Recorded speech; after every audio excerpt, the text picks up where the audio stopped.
المدد يا رسول الله يا عظيم الجاه عليك صلوات الله.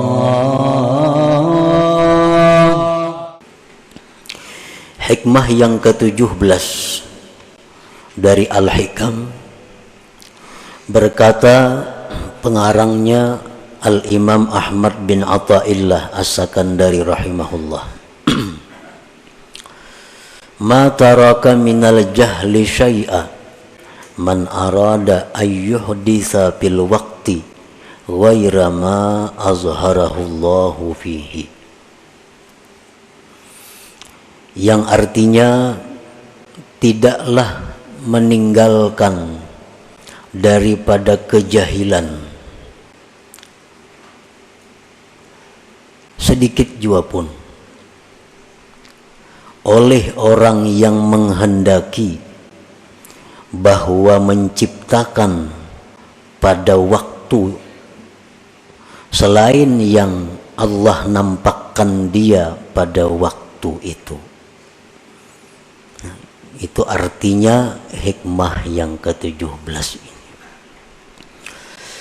Para muhibbin rahimakumullah, adapun tafsirnya dari hikmah ini adalah idza aqamallah subhanahu abdan bi halin minal ahwal badaniyan kana aw qalbiyya la yazummuhu syar'u fal yaltazim dzalik wal yuhsinil adaba wal yarda bidzalik wala yantakil ila ghairi ma huwa fihi hatta yanqulahu subhanahu wa ta'ala. Fa in intaqala ila ghairi ma huwa fihi faqad jahila rabbah wal jahlu billah ajhalu minal jahlil murakkab.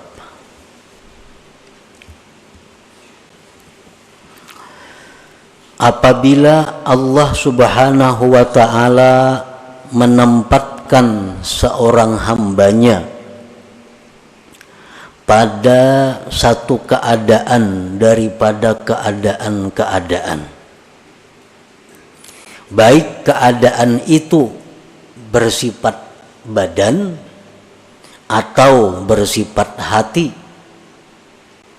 yang mana keadaan itu tidak dicela oleh syara, tidak dicela oleh agama, maka hendaklah dia melazimi keadaan itu dan baiklah adab kepada Allah, dan hendaklah ridha kepada Allah dengan demikian tadi, dan tidak berpindah kepada selain sesuatu yang adalah dia pada sesuatu itu sehingga Allah yang memindahkannya. Apabila dia berpindah kepada selain sesuatu yang adalah dia pada sesuatu itu, maka berarti dia jahil dengan Tuhannya. Jahil dengan Allah itu lebih jahil daripada jahil murakkab. Nah, itu salah satu di antara sekian banyak tafsir uraian daripada hikmah yang ke-17 ini. Seorang hamba, ini hikmah yang ke-17 adalah merupakan adab. Adab seorang hamba Allah kepada Allah. Tata kerama bagaimana seorang hamba yang baik itu dengan Allah.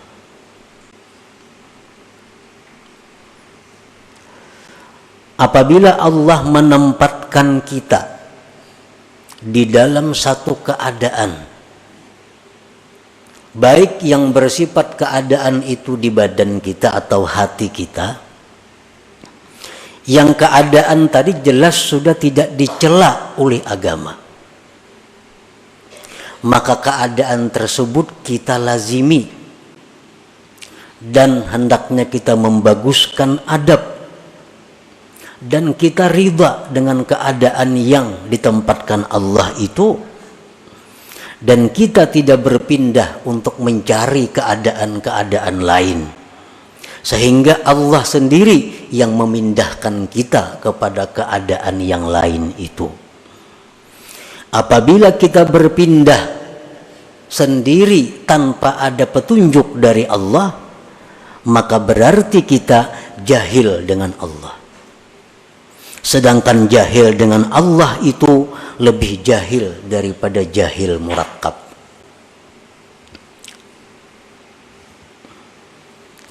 Jahil itu ada yang disebut jahil basit. Jahil basit ini artinya orang yang tidak tahu sesuatu dan dia tahu dirinya tidak tahu sesuatu itu. Contohnya, ujar orang, ikam tahulah nangaran sepeda motor nito. Tahulah ikam nangaran sepeda motor. Ujarnya kada tahu. Ujarnya kada tahu. Ini ngarannya jahil basir. Orang yang kada tahu dan dia tahu bahwa dia kada tahu. Tahulah sepeda motor, kada tahu, habis sudah kisahnya. Ini jahil yang paling inting. Dan kadang-kadang jahil seperti ini dalam beberapa hal terpuji. Jahil yang kedua adalah jahil murakkab. Orang ini tidak tahu dan dia tidak tahu dirinya tidak tahu. Ini berat jahilnya. Kada tahu lawan sesuatu dan inya kada tahu bahwa dirinya itu kada tahu. Ujar orang, ikam tahulah sepeda motor. Tahu ay. Mananya? Tuh, menunjuk ke kambing. Menunjuk ke kambing. Berarti orang ini jahilnya double. Lawan kambing kada tahu, lawan sepeda motor kada tahu, lawan dirinya jahil kada tahu. Nah ini ngarannya jahil murakkab. Yang lebih jahil dari jahil murakkab ini ada lagi orang yang jahil dengan Allah. Orang yang tidak tahu bahwa Allah yang menciptakan dia. Orang yang tidak tahu bahwa Allah yang mengatur seluruh yang ada ini. Orang yang tidak tahu bahwa Allah yang menghendaki segala yang telah terjadi dan akan terjadi. Dia tidak tahu bahwa Allah yang memberi rezeki kepada dia. Dia tidak tahu bahwa Allah yang menghidupkan dia. Dia tidak tahu bahwa Allah yang mematikan dia. Nah, jahil terhadap Allah ini lebih jahil daripada jahil murakkab tadi.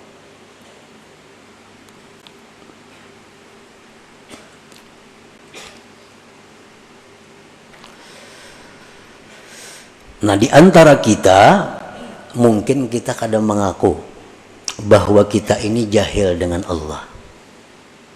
Mungkin kita kadang mengaku bahwa kita ini jahil dengan Allah.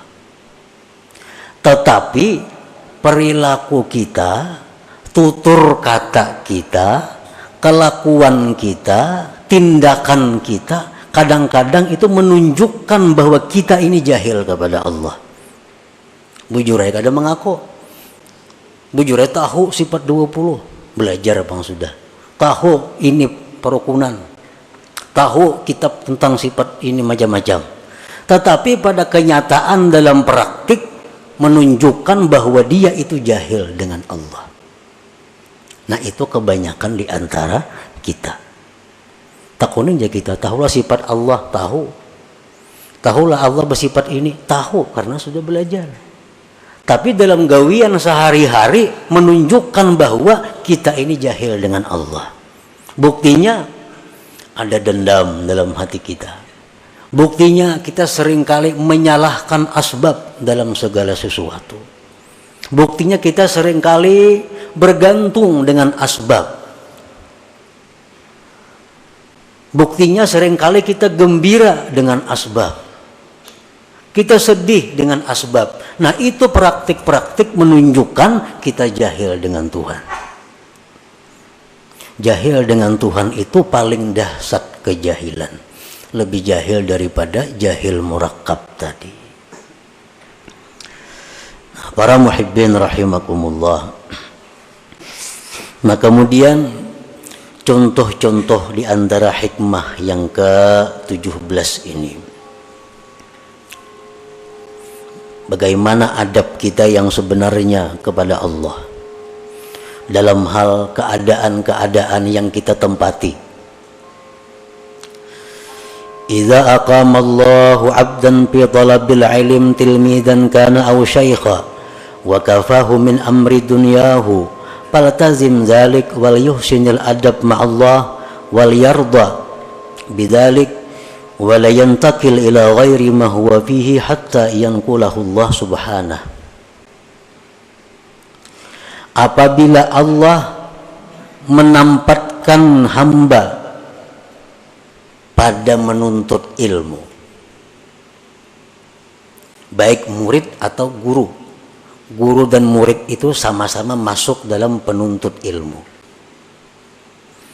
Misalnya kita berwakaf ini untuk penuntut ilmu, murid masuk di situ, guru masuk.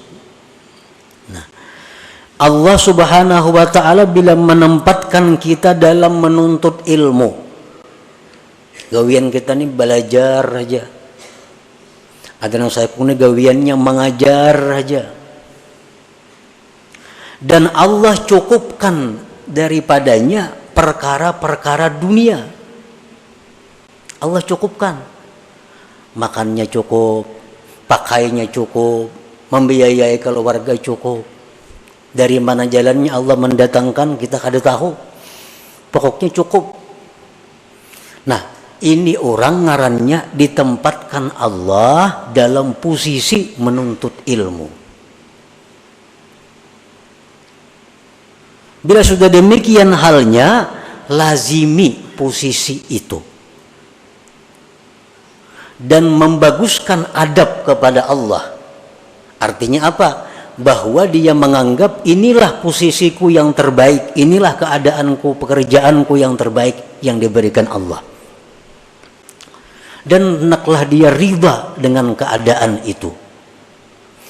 Dan dia jangan berpindah kepada keadaan lain sehingga Allah yang memindahkannya. Orang ini kesibukannya belajar. Pagi belajar, tengah hari belajar, sore belajar, malam belajar, atau mengajar. Tapi urusan dunia inya cukup. Berarti inya ini ditempatkan Allah sebagai penuntut ilmu. Jangan tinggalkan posisi itu kecuali Allah yang memindahkan. Jangan nak berampih nuntut ilmu, nak berpindah nuntut ilmu nah, nak berusaha. Nah, itu berpindah ngarannya. Nak berampih sama ajar, nak beramal aja lagi. Nah, ngarannya berpindah. Jangan, kecuali Allah yang memindahkan. Apa tanda-tandanya Allah memindahkan kita dari posisi itu? Tandanya, dulu orang belajar lawan kita. Sekarang orang kada ada lagi yang belajar lawan kita ampihan. Asalnya pesantren ini hibak. Wah, ini tinggal berdua bertiga lagi. Nah, itu adalah berarti Allah menyuruh kita pindah daripada posisi itu. Ke posisi mana kita pindah?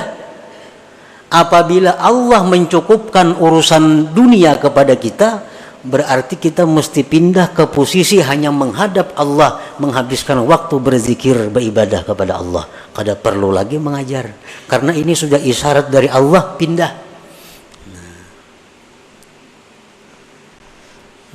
Artinya selama kita mengajar dan banyak haja orang nang mau belajar lawan inya, duniawi dicukupi Allah, berarti orang ini masih ditempatkan Allah di posisi itu. Jangan hendak berampih-ampih mengajar.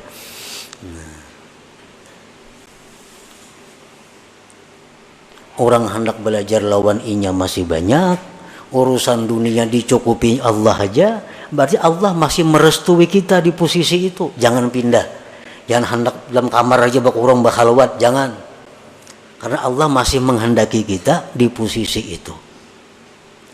Nah, kalau kita berpindah karena banyaknya menghadapi tantangan, banyaknya menghadapi rintangan, aku sudah ampih sama ajar muyak enggak ini acaranya.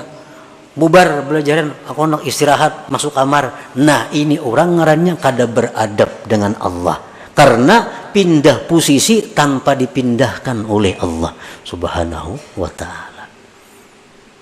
Nah, inilah salah satu contoh adab seseorang kepada yang dipilihkan oleh Allah. Contoh lain lagi. Wa idza aqama Allahu 'abdan fi tijaratin aw sun'atin ma'as salamah fi dinihi wal muhafazah ala awradihi wal kifayah ala mu'nati man talzamuhu mu'natuhu falyaltazim dzalik wal yuhsinil adab ma'allah wal yarda bidzalik wa la yantakil ila ghairi ma huwa fihi hatta yanqulahu Allah subhanahu. Apabila Allah menempatkan seseorang hamba dalam perdagangan atau pekerjaan lain, kita ditempatkan Allah jadi pedagang atau pengusaha lainnya. Dalam berdagang itu, bekerja itu, agama kita ini selamat. Agama selamat. Artinya usaha-usaha kita ini tidak melanggar hukum Allah. Kan kadang-kadang ada usaha tuh nang bila kada melanggar hukum Tuhan kada dapat. Bila orang kada menyuguk kada dapat gawian. Nah, itu ada usaha. Ini sudah jelas Allah kada menempatkan di situ. Nah, usahanya ini dalam menjalankan usaha itu agamanya selamat. Nang haram-haram kada digawinya, kawah aja, maju aja usahanya. Yang wajib-wajib kada ditinggalakannya, maju aja usahanya. Dan mengekali wirid-wiridnya, wirid-wirid kada terganggu. Sembahyang berjamaah 5 waktu kada terganggu. Baca Quran hari-hari sekian juz kada terganggu, salawat sekian kada terganggu, zikir kada terganggu, ke majelis taklim kada terganggu. Dan usaha tadi mencukupi menghidupi keluarganya. Nah, berarti orang ini ditempatkan Allah pada posisi berdagang atau bekerja. Usaha untungnya cukup membiayai hidup sekeluargaan. Dalam menjalankan usaha itunya kada ada berdusta, payu aja kada berdusta, kada menyuguk, nang wajib tak kerjaakan, sembahyang berjamaah terlaksana, menuntut ilmu kawa, wirid-wirid tak baca. Berarti dia ditempatkan Allah di situ. Jangan hendak pindah. Jangan hendak pindah kecuali Allah yang memindah. Apa tandanya Allah memindah? Apabila antara lain dalam menjalankan usaha itu sudah kada kau menghindari nang haram. Nah, usaha aku ini bila kada menggawi nang haram kada jalan. Ya tadi bila kada nyuguk kada dapat duit. Adalah gawian nangka itu banyak. 10% kan kepala ini, 10%, 2% kan kepala ini, kepala dinas ini. Bila kada kaya itu kada dapat gawian. Nah, ini menunjukkan usaha ini tidak diridhai Allah. Nah, kalau demikian halnya dia wajib pindah usaha lain. Nah, itu alamat artinya Allah menyuruh pindah. Nah, cari pekerjaan-pekerjaan lain.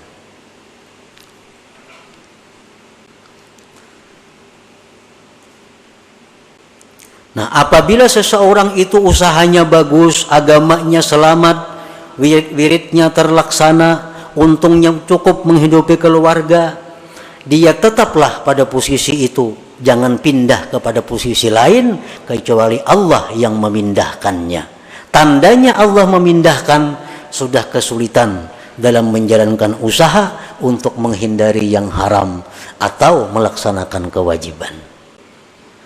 Nah, berusaha ini mengaji kada tak kaji lagi, wirid banyak kada tak bacai lagi, hendak kada itu kada dapat duit. Nah, berarti usaha ini sudah disuruh Tuhan tinggalkan, cari usaha lain.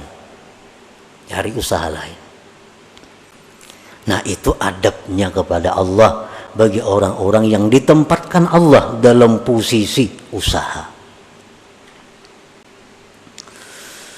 Wa idza aqama Allahu 'abdan fi hukumatin ma'as salamah fi dinihi wal muhafazah 'ala awradihi wal kifayah 'ala mu'nati man talzamuhu mu'natuh falyaltazim zalik wal yuhsinil adab ma'allah wal yarda bidzalik wala yantakil ila ghaira ma huwa fihi hatta yanqulahu Allah subhanahu. Apabila Allah subhanahu wa ta'ala menempatkan seseorang ini dalam pemerintahan, ini ditetapkan Allah dalam pemerintahan jadi pegawai, baik itu pejabat apa ngarannya, dalam pegawai itu, dalam menjalankan tugas itu, dia bisa menyelamatkan agamanya. Bujur aja jadi kepala ini, kepala depak umpamanya, kepala PO. Nah, tapi inya urusan agamanya selamat. Kada ambil duit orang, membagi gawian dengan jujur. Pokoknya nang haram-haram itunya bisa menghindari.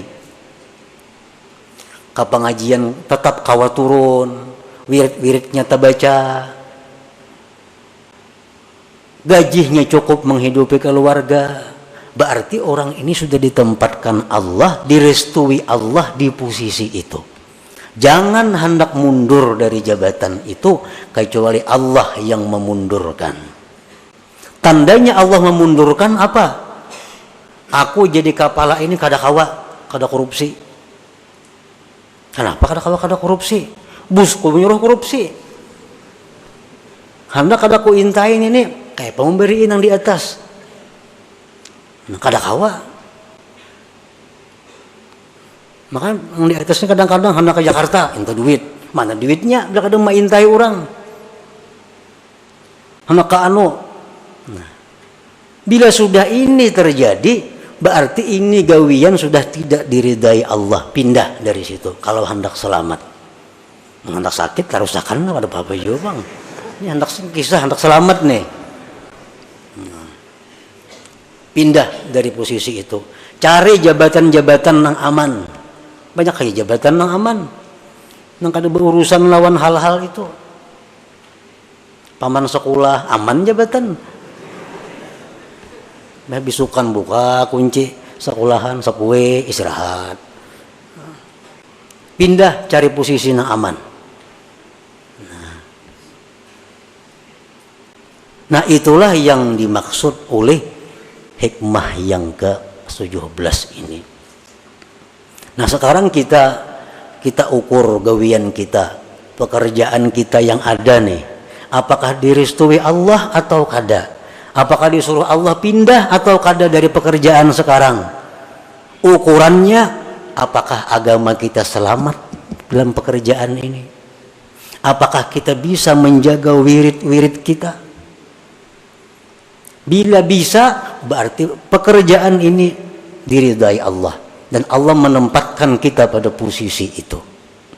Jangan berpindah-pindah dari situ kecuali karena Allah yang memindahkan kita.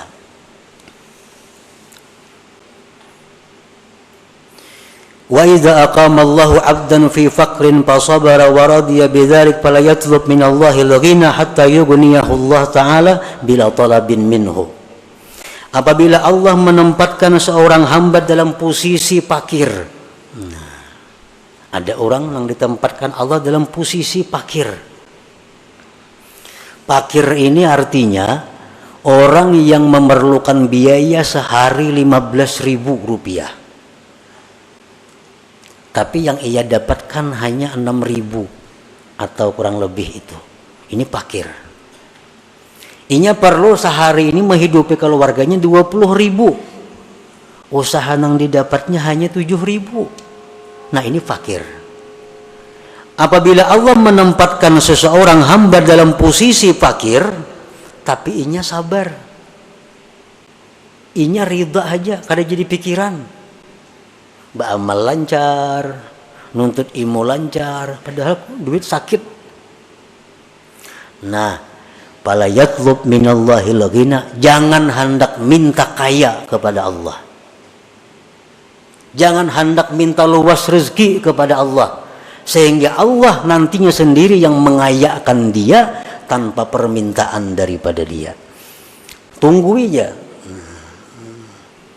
hadangi aja. Bila kada sugih di dunia, di akhirat kena sugihnya. Nah, itu contoh orang yang beradab dengan Allah Subhanahu wa ta'ala. Nah, ini contoh-contoh yang bersangkutan dengan badan. Wa iza aqama Allahu 'abdan fi hali qabdin fala yatlub min Allahil basta hatta yanqulahu Allah ila halil basti.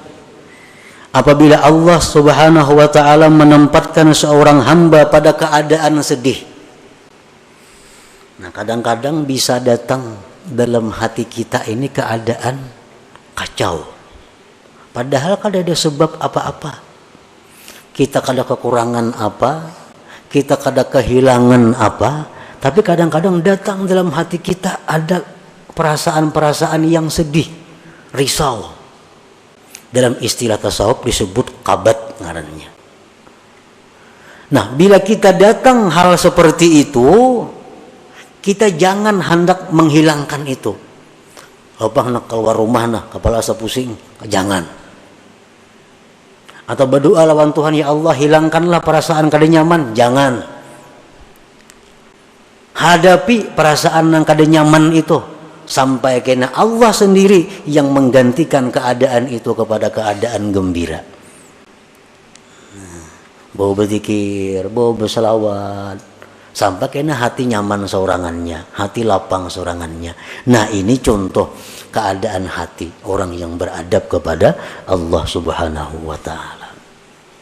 Man arafa rabbahu ahabbah wa man ahabbahu radiya bihukmillah wa ikhtiyarihi lahu. Barang siapa yang mengenal Allah, dia pasti mencintai kepada Allah, pasti mencintai kepada Allah. Asal bujur-bujur kita ini tahu tentang Allah, kita pasti katuju lawan Tuhan itu. Bila mana sudah kita cinta kepada Allah, kita pasti akan riba dan senang dengan apa yang dipilihkan Allah untuk kita. Kita pasti akan senang dengan apa yang diberikan Allah kepada kita. Nah, itulah para muhibbin rahimakumullah, sedikit tentang pembahasan hikmah yang ke-17 ini. Mudah-mudahan kita diberi Allah hidayah, taufik untuk bisa mengamalkan ilmu-ilmu yang diberikan Allah Subhanahu wa ta'ala kepada kita ini. إلى حضرة النبي صلى الله عليه وسلم. الفاتحة. أعوذ بالله من الشيطان الرجيم. بسم الله الرحمن الرحيم. إياك نعبد وإياك نستعين اهدنا الصراط المستقيم صراط الذين أنعمت عليهم.